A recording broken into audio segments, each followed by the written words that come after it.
My name is Tyler, and I work sanitation for Clermont County in southern Ohio. That means I drive a garbage truck. It's not glamorous, but it pays $23 an hour with benefits, and I've been doing it for 7 years now. I'm 29. I live in a duplex in Batavia with my buddy Ryan, who works at the Toyota plant. We've got a decent setup. Split the rent, split the utilities, stay out of each other's way mostly. He works second shift. I work early mornings, so we don't cross paths much except on weekends. My route covers the rural areas east of Batavia. There's about 45 stops, spread out over maybe 30 miles of back roads. Most of it is farmland. Corn, soybeans, some cattle operations. A lot of the properties are old family farms that have been there for generations. The houses are set back from the road, long gravel driveways leading up to them. Some are well maintained, others are falling apart, barely hanging on. I've gotten to know most of the people on my route over the years. There's Dale, who always waves from his porch and leaves me a cooler of Gatorade in the summer. The Hendricks family with their 6 kids, who generate about twice as much trash as anyone else. Old Mrs. Weaver, who puts her bin out on Tuesday even though pickup is Wednesday, every single week without fail. These are just normal people living their lives. I'm part of the routine. I show up, I take their trash, I move on to the next stop. The Campbell farm is about 2/3 of the way through my route. It sits on Ridge Road, which is really more of a glorified dirt path that runs along a wooded ridgeline.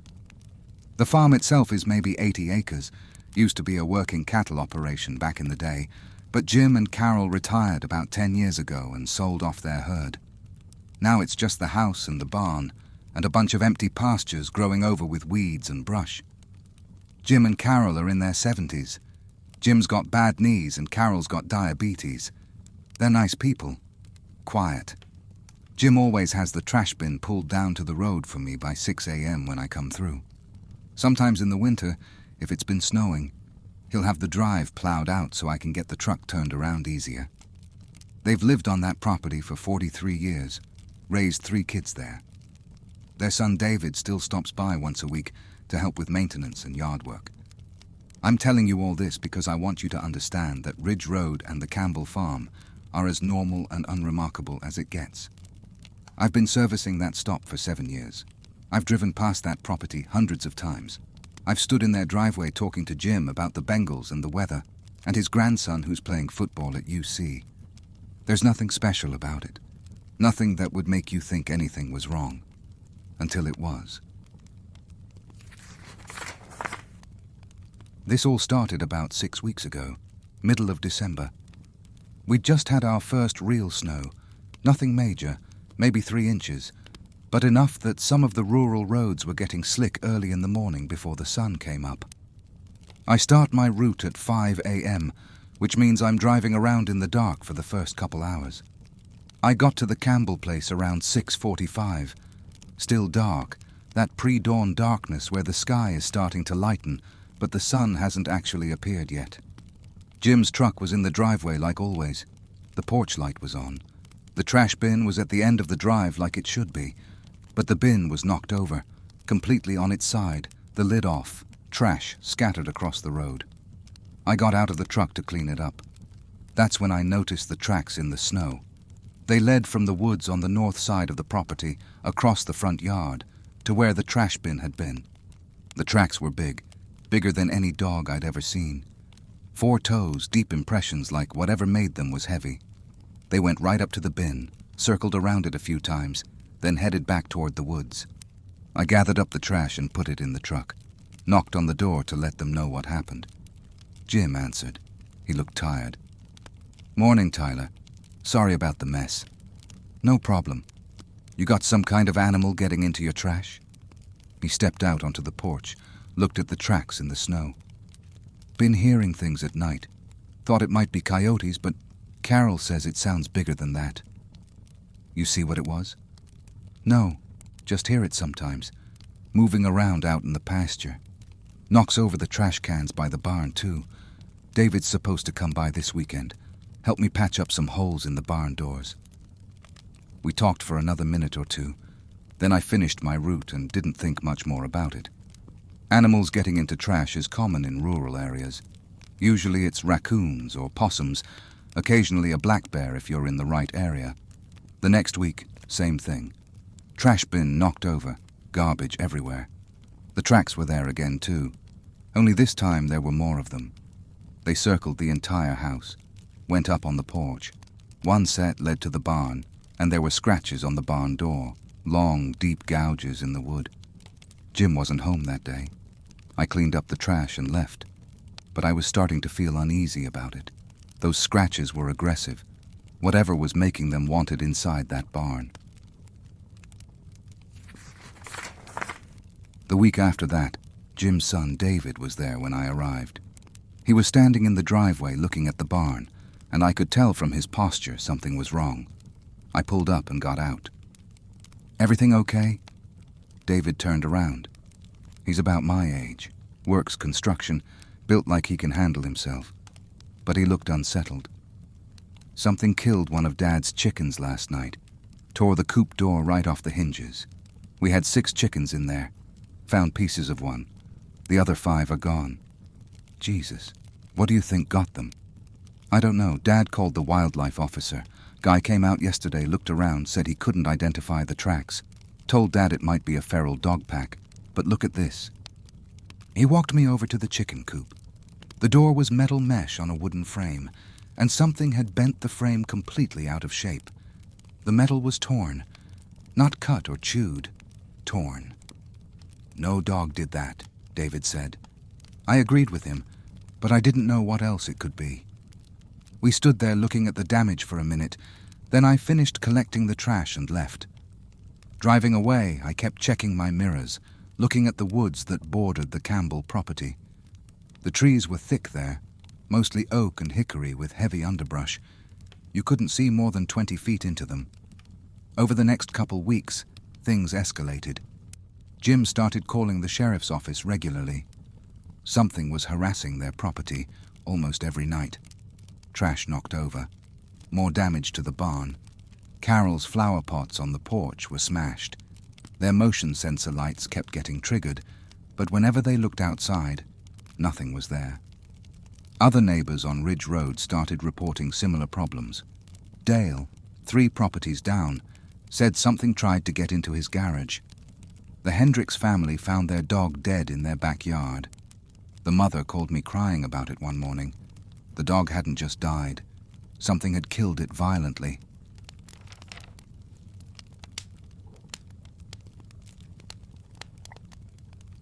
The sheriff's department sent deputies out a few times. They'd patrol the area, find tracks, take some photos, and tell people to keep their doors locked and call if they saw anything. But they never caught sight of whatever was doing this. I started hearing people talk about it at the gas station, at the diner where I get breakfast sometimes. Everyone had a theory. Some said it was a bear that had wandered down from further north. Others thought it was a big cat. A few people joked about it being a werewolf or Bigfoot, but they were joking. Nobody actually believed that. I didn't believe it either, but I was getting more nervous about my early morning route, Ridge Road especially. There's a 2-mile stretch between Dale's place and the Campbells where there's nothing but woods on both sides. No houses, no lights, just trees and darkness. I started driving that section faster than I should have, watching the tree line. 3 weeks ago, I showed up at the Campbell place and Jim's truck wasn't in the driveway. The porch light was off. The trash bin wasn't out. In 7 years, Jim had never forgotten to put the bin out. Even when he was sick, even when it was snowing or raining, the bin was always there. I sat in my truck for a minute, engine running, debating what to do. The sun was just starting to come up, that gray pre-dawn light making everything look washed out. The house looked normal. The curtains were closed. Everything seemed fine, but something felt off. I put the truck in park and got out, walked up the driveway toward the house. That's when I saw the front door was open, not wide open, just cracked a few inches. "Jim? Carol?" I called out from the porch. No answer. I knocked. The door swung inward a little further. "It's Tyler from sanitation. You guys okay?" Nothing. I should have called 911 right then, but I was worried. Jim and Carol were old. What if one of them had fallen or had a medical emergency? I pushed the door open and stepped inside. The living room looked like a tornado had hit it. Furniture was overturned. The coffee table was broken in half. Family photos that had hung on the walls were knocked down, glass shattered everywhere. There were claw marks on the walls, long, deep scratches that had torn through the drywall. Jim! Carol! I went through the house. Kitchen was trashed. Refrigerator door hanging open. Food pulled out and scattered across the floor. Same claw marks on the cabinets. I found them in their bedroom. Both of them were okay. Scared out of their minds, but physically unharmed. They'd barricaded themselves in there, pushed the dresser in front of the door. When I knocked, Jim yelled at me to identify myself before he'd moved the furniture. "What the hell happened?" I asked after they let me in. Carol was crying. Jim had his arm around her and his hands were shaking. "Something tried to get in the house last night," Jim said. His voice was hoarse. "Around 2 a.m. we heard it on the porch. Thought it was the same thing that's been getting into the trash. But then it started hitting the door. Not scratching, hitting it. Like it was trying to break it down." "We called 911, Carol added. "They said they'd send someone, but it would be 20 minutes. That thing, whatever it was, it broke the living room window and came inside. We could hear it moving around down there, knocking things over, making these sounds." She trailed off, started crying harder. "What kind of sounds?" I asked. Jim looked at me. His eyes were red-rimmed and exhausted. "Not animal sounds. It was breathing heavy, moving around, but sometimes it sounded like it was trying to talk, like words but wrong, shaped wrong." The hair on the back of my neck stood up. "Did you see it?" "No. We got in here and blocked the door. It tried to get in. You can see the scratches on the door frame outside. But then we heard sirens and it left, went back out the window. Deputies got here, searched the property, didn't find anything."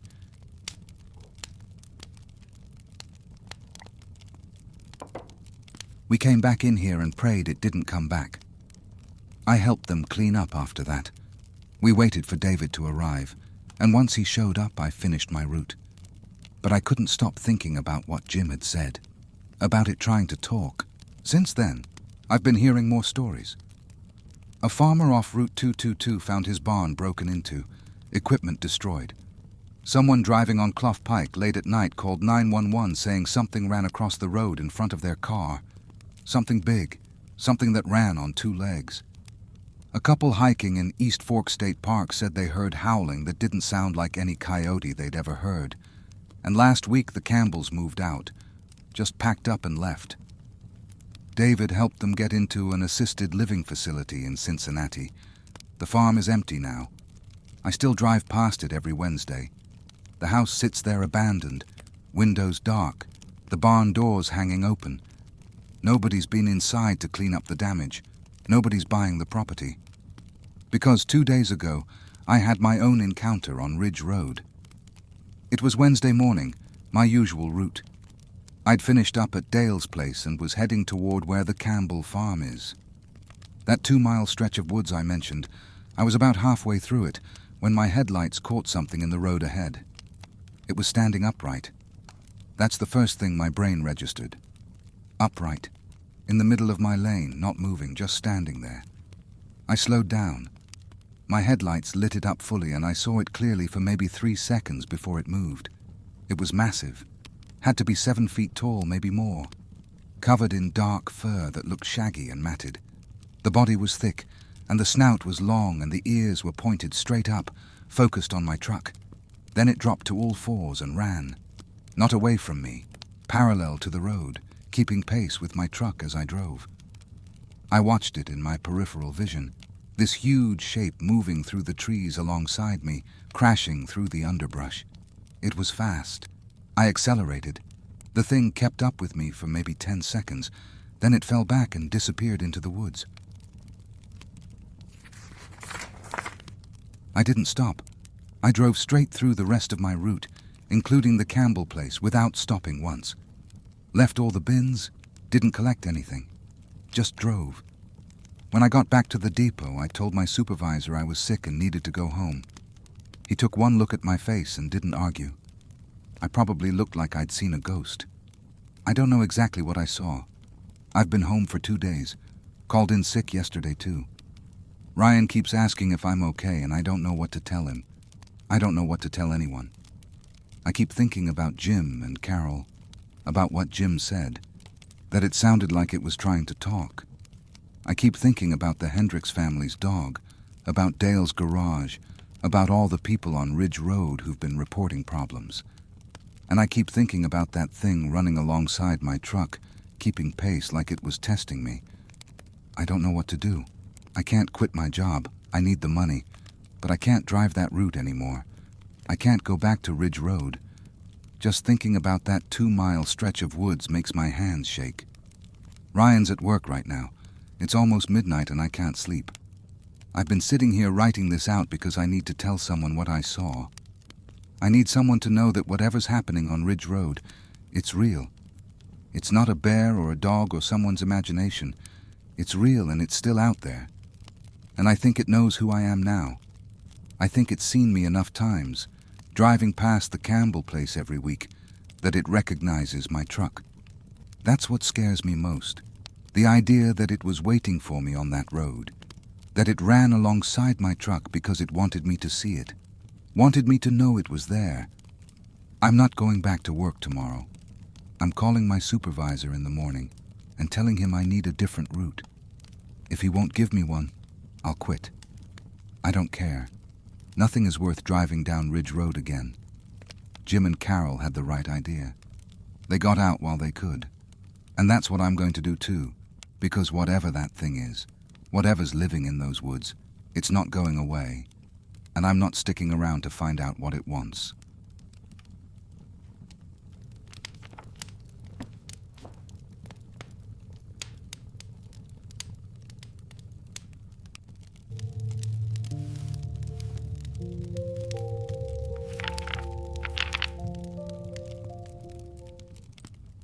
My name is Marcus, and I work at the Brenner farm outside of Lebanon, Ohio. I've been living here for 2 years now, ever since Tom and Linda Brenner offered me the guest house out back. Calling it a guest house is generous. It's really just a glorified shed they fixed up with insulation, a bathroom and a kitchenette. Maybe 300 square feet total. But it's mine. And that matters more than the size. I'm 26 now. I grew up 3 houses down from the Brenners back when they lived in town, before they bought this place. Tom coached my little league team when I was 8. Linda used to give me and my sister cookies when we'd ride our bikes past their house. They were good people. Still are. When my life went sideways in my early 20s, got into pills pretty bad, then other stuff, lost my job at the lumber yard, got evicted from my apartment, Tom showed up at the motel where I was staying and told me he had work for me if I wanted it. I didn't want it at first. I was in a bad place, didn't think I deserved help, didn't think I could get clean. But Tom's persistent. He kept coming back, kept offering, until finally I said yes, just to get him to leave me alone. That was 2 years ago. I've been sober for 23 months now. Work on the farm keeps me busy, keeps my head straight. Tom and Linda don't treat me like a charity case. They pay me fair, give me space when I need it, and include me in family dinners on Sundays. Their daughter Sarah is away at Ohio State, but their son Jake is still in high school and helps out on weekends. The farm is about 140 acres. They run cattle mostly, about 60 head of Angus. They've also got chickens for eggs, a decent vegetable garden that Linda manages, and a small operation of heritage breed pigs they sell to restaurants in Cincinnati. 8 pigs total, kept in a pen on the east side of the property near the tree line. My job is pretty much everything. I fix fences, maintain equipment, feed the animals, muck out the barn, help with vaccinations and breeding, manage the hay operation in summer. It's physical work, the kind that leaves you tired enough to sleep at night without your brain spinning. I like it. There's a rhythm to farm work, a predictability. Cows need fed at the same time every day. Fences break and you fix them. It's simple in a way nothing else in my life has ever been. The guest house sits about 100 yards behind the main house, closer to the barn and the equipment shed. It's positioned so I can see most of the property from my front window. On clear nights, I can see all the way to the pig pen, which is maybe 200 yards out. The tree line beyond it is thick, mostly oak and maple, some pine mixed in. During the day you can hear the highway if the wind's right, but at night it's quiet except for the usual farm sounds. Cows lowing, chickens settling in, the occasional owl. About 3 weeks ago, Tom came to the guest house around 7 p.m. I was making dinner, just spaghetti and some bread, and he knocked on the door looking frustrated. "We got a problem with the pigs," he said. I invited him in. He stood in the doorway, too big for the small space, and explained that something had been getting into the pig pen at night. He'd found the gate unlatched twice in the past week, pigs spooked and running around.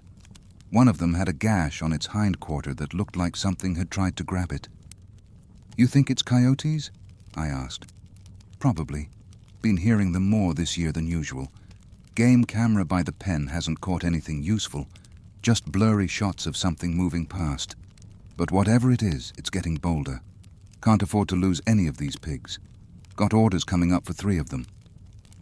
"You want me to sit out tonight, see if I can spot it?" Tom nodded. "If you're up for it. I'd do it myself, but Linda's got me helping Jake with some college application essay tonight."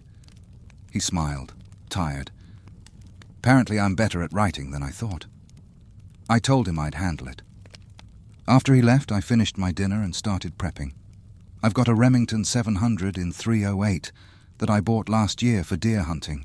Good rifle, accurate out to 400 yards easy, though I've never needed to shoot anything past 150 on this property. I cleaned it, loaded it, and set up on the small porch of the guest house with a camping chair and a thermos of coffee. The pig pen was visible from where I sat, lit by a single sodium light Tom had installed on a pole nearby. The light created this orange pool of visibility, and beyond it, everything dropped into darkness. The tree line was a solid black wall. I could hear the pigs settling down, grunting and shuffling in their shelter. I sat there for 2 hours, drank coffee, watched the pen, listened to the night sounds. Around 10 p.m., the main house went dark. Tom and Linda going to bed. The barn was quiet. The cattle were settled. I was starting to think maybe the coyotes had moved on, that I was wasting my time. Then the pigs started making noise, not their usual sounds. This was distressed squealing, the kind they make when something's wrong. I sat up, put down the coffee and picked up the rifle. Looked through the scope at the pen. The gate was open. I could see it swinging slightly in the breeze. The pigs were bunched up on the far side of their shelter, all of them pressed together, making that high-pitched squealing sound. And something was moving near the gate. At first I thought it was a person. What the hell was a person doing on the property at this hour mucking with the pigs? But then I started thinking straight. It was upright, standing on 2 legs, moving in a way that seemed deliberate. The arms, from what I could see, were long and lanky. The upper parts were muscular, though, and it was covered in something. Fur or hair, I couldn't tell in the sodium light, but it wasn't wearing clothes. I put the crosshairs on it and watched. It moved into the pen, hunched over like it had a bad back or something. Maybe 5 feet tall. Could have been a bit more, but it was hard to tell with the way it was bent.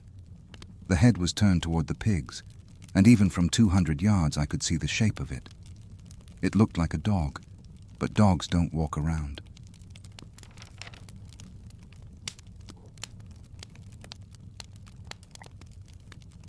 The thing moved toward the pigs, slow, careful steps. The pigs were going crazy now, trying to climb over each other to get away. One of them broke from the group and ran, and the thing lunged at it, faster than I expected. It grabbed at the pig with those long arms but missed, and the pig scrambled away. That's when I made the decision. I steadied the rifle, put the crosshairs center mass on the thing's torso, and squeezed the trigger. The shot cracked across the property, echoing off the barn and the trees. Through the scope I saw the thing jerk, stumble sideways. I'd hit it. I was sure I'd hit it, But instead of going down, it spun around and ran. Not on two legs anymore. It dropped to all fours and bolted toward the tree line. It covered the distance to the trees in maybe 3 seconds and disappeared into the darkness. I sat there, rifle still raised, heart hammering. The pigs were still squealing. Lights came on in the main house. I heard the back door open and Tom yelling, "Marcus, you okay? What happened?" I lowered the rifle and stood up. My hands were shaking. "I got the bastard. I hit it. It ran into the woods." Tom came running across the property in his bathrobe and boots, carrying a flashlight. Linda was behind him in her coat. By the time they reached the guest house, I was already heading toward the pig pen with my rifle and my own flashlight. We checked the pigs first. They were spooked, but unharmed. All 8 accounted for. The gate was wide open. Tom looked at the latch. It hadn't been broken, just opened like something had figured out how it worked. "What did you shoot?" Tom asked. "I don't know. Something that walked on 2 legs. It was in the pen, going after the pigs. I hit it dead nuts. I know I did. But it ran off into the trees. We found blood. Not a lot, but enough. Dark spots on the grass leading toward the tree line. Tom and I followed them with flashlights, rifles raised, while Linda went back to the house to call the sheriff. The blood trail led into the woods about 40 feet, then disappeared. No body. No more blood. Just gone. We searched for another 20 minutes, but it was too dark and too thick in there to find anything. The sheriff's deputy showed up around 11:30, took our statements, looked at the blood, and told us he'd come back in daylight to search more thoroughly.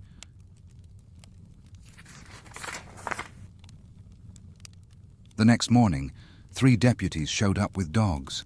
They searched the woods for hours, found some disturbed ground where something heavy had been, found a few more spots of blood, but no body, no tracks clear enough to identify. One of the deputies said it was probably a black bear, that they're more common in Ohio than people think. But Tom didn't buy it, and neither did I. "You saw it walk upright," Tom said after the deputies left. "Bears don't move like that." I know what I saw. It wasn't a bear. I was hoping Tom didn't think I was back on drugs or anything. He knew I was clean and wasn't lying. We reinforced the pig pen that afternoon, added a new latch that needed thumbs to open, set up 2 more lights. Tom bought a better game camera and positioned it with a clear view of the gate. For the next week, I sat out every night, watching, waiting for it to come back. It never did. The camera caught the usual stuff: raccoons, a fox, deer passing through in the early morning. But nothing that matched what I'd seen. Whatever it was, it either died somewhere in those woods where we couldn't find it, or it moved on. Tom called around to neighboring farms. Nobody else reported problems after that night. The coyotes still howl sometimes in the distance, but they haven't come near the property. I still think about it. I've tried to rationalize it, tried to make it fit into something I could understand. Maybe it was a person, some vagrant or mentally ill individual living in the woods. But the way it moved, the shape of it, those long arms, that wasn't human. Maybe it was a bear standing upright like they sometimes do. But I've seen bears. I've hunted in Pennsylvania where they're common. That wasn't a bear. Tom doesn't talk about it much. Linda pretends it didn't happen. Jake asked me about it once, wanted to know if I really shot a monster. I told him I shot something that was threatening the pigs, and that's the truth. Whatever it was, it's gone now.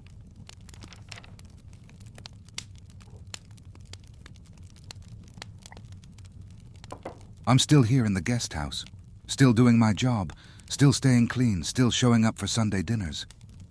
Life goes on like it always does on a farm, but sometimes at night when I'm sitting on my porch, I look toward that tree line and wonder if it's out there somewhere, watching. Wondering if the wound I gave it healed, or if it died slow in some hollow where nobody will ever find it. I hope it's dead. I hope I killed it and it's rotting somewhere deep in those woods. Because the alternative, that it's still alive, still out there, maybe waiting for another chance, that's something I don't want to think about. But I keep the rifle loaded now, And I keep watching the pig pen, just in case. Tom tells me I did good, that I protected the animals and probably saved him thousands of dollars in lost livestock. Linda thanks me every Sunday, squeezes my shoulder and tells me they're lucky to have me. They mean it, and that matters. This place saved my life. Tom and Linda gave me a second chance when I didn't deserve one, and I owe them everything. So I'll keep working, keep watching, keep protecting what's theirs. And if that thing ever comes back, I'll be ready. Next time I won't just tag it. Next time I'll make sure it doesn't get back up. Because this is my home now, this guest house, this farm, this family. And I'll be damned if I let anything threaten that.